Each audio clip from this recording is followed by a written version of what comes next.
இந்த அடப்பில் இந்த பக்கம் இந்த மரத்தெல்லாம் வெட்டிட்டு இந்த அணைலாம் சுத்தம் பண்ணிவிட்டு எங்கள் அப்பா அடப்பு வைக்கிறார். அவர் நீங்கள் வச்சா தேங்கண்ணு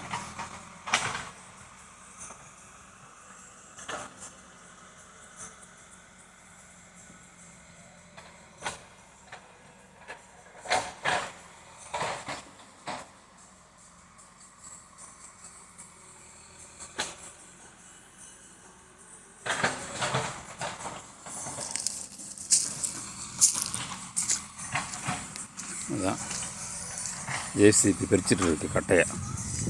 மரம் வெட்டின மரத்தினுடைய கட்டைகளை வந்து ஜேசிபி பறிச்சுட்டு இருக்குது.